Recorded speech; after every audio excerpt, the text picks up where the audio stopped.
Okay everybody, Mr. Jones here. Now as you can see, I picked an object from the house, a skull, and I've already pre-drawn it on here. So an actual object, not something from the internet, not a photograph, but an actual object. So that's what I want you to find, and I lightly drew it. I did not shade anything. I just kind of sketched it out, okay? Which is something you want to do with watercolors. So the colors that I picked, the complementary colors I picked, are blue and orange. So I'm going to make the skull the orange part and my background the blue part. Now again, we're using analogous colors within that. So orange is made with red and yellow. So I can use everything between red and yellow. So I can use red, orange, yellow, and anything that comes up between. So the darkest of these is red, so I'm going to start with red, and I'm going to use that to begin painting my picture here. And I can do some shading and stuff with the watercolor instead. Remember, it's always easier to add more color to it to make it a little darker than to try and erase the color that's there. Now I don't want to go too crazy with my red. I don't want to end up with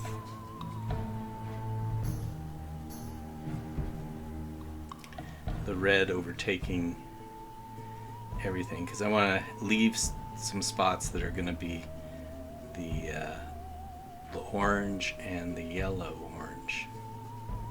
So I'm not going to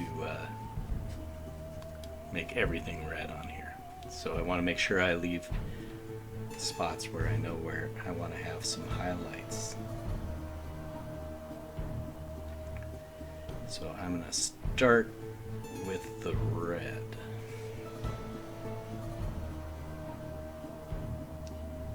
And just do the whole skull with just the red. Okay, as you see, I watercolored everything I wanted for the orange part of my picture with red, and I did some shading with the red and did that. I let it sit and dry for a little bit, and now I'm going to come in with some orange. And again, I don't want to just paint the whole thing orange. I want to leave some areas, but I'm going to paint right over the top of where I've already painted it red. It's important that you let this dry first before you start adding your next color, because otherwise it'll just basically erase what you did already.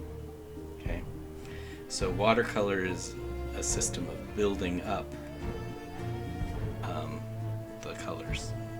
So you kind of slowly build up the colors. Some people go very extreme and they'll build it up until the picture is almost opaque, which means you can't see through the paint.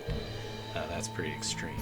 And usually when I see something like that, I think, why didn't they just use regular paint for that? Why did they use acrylic paint?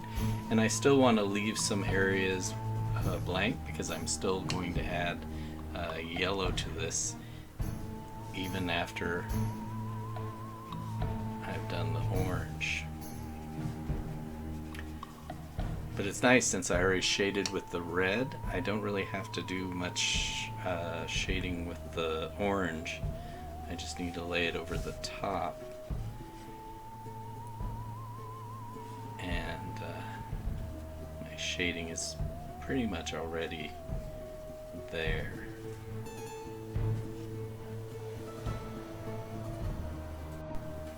Okay, now I've added the orange to the red, and again I left some white areas there because I wanted some highlight areas. Now I'm going to add yellow on top of this. And it's as part of the orange analogous colors, it's one of the colors. So I'm going to bring my yellow in here. I let this dry for a little bit after I finished with my orange, because again, if it's still wet, you'll just end up blending or blurring out. Now I do apologize that the camera that I'm using is not the greatest camera in the world, unfortunately. It's very blurry. I will show you this actual drawing in class, hopefully.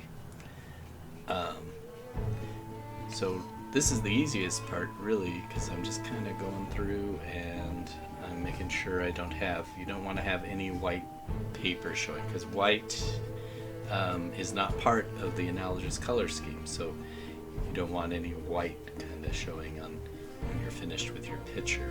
So you want to go through and make sure that if you see any areas that are white, and even in some of the dark areas I'm adding the yellow because it creates a little bit more depth with the yellow. So even like in some of the dark areas I'm throwing some yellow in there, kind of blends it all together real nice. And so I'm going to go through here and add yellow everywhere I can. Now if you really let it dry, you probably could just paint the yellow just over the top of everything, and it'll give you all kinds of neat, because it's not going to mess up the orange.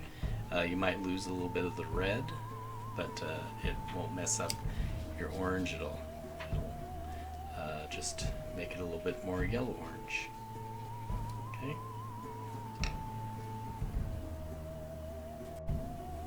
Okay, so now I've finished the orange analogous part of my picture, and so my complementary color is blue for the background. It's very important you let this dry before you start adding the other color to the background, because it will bleed into the other color. And you might want to also change your water so that it's not, you don't get a whole bunch of whatever the other color was in your new one. So even though it is I'm doing blue for the background, I have a choice. I could go the blue towards the green as my analogous for the background, or I could go blue towards the purple for my background. I'm going to go towards the purple, so I'm actually going to start with purple in the background, okay, because it's the darker color. So I'm going to take some purple here, and I'm going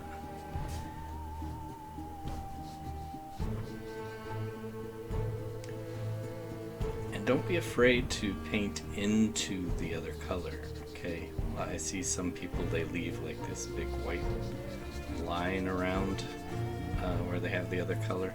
Don't be afraid to just paint right into it, especially if it's dry. It won't really hurt it too much. It'll just kind of create a line almost. Okay. Now where I want my shadow,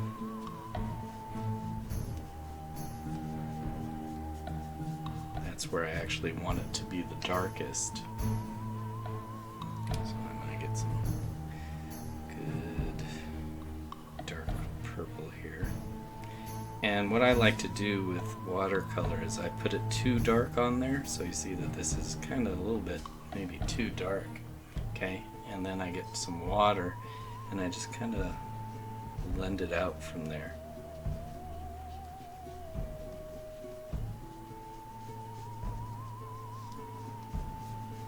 And really the trick with watercolor is to just kind of move it around. So like that's too hard. So even though that's dried, I can wet it and sort of blend it out.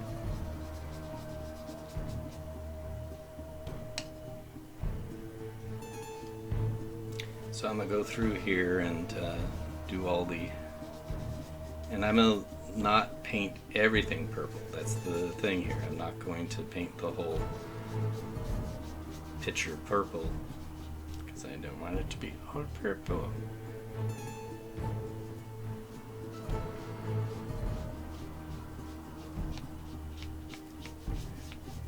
I'm going to go through here and just do some nice shading, blending out and stuff with purple. Okay, so I've finished putting the purple there. I did what I like to call atmospheric shading here, where I kind of have it getting darker, then some down here. I left a lot of white here because I'm going to want some variation in there. I didn't want to just color it all purple. So now I'm going to take my blue, because the complementary color combination I'm doing is orange and blue. Now I've grabbed a bigger brush because basically all I'm going to be doing is taking the blue and just painting it right over the top of my purple. Again, you want the purple to dry before you do this, or whatever color you're using, your first color, so that you don't just end up losing all the shading and stuff that you did. Okay, so I'm just lightly adding.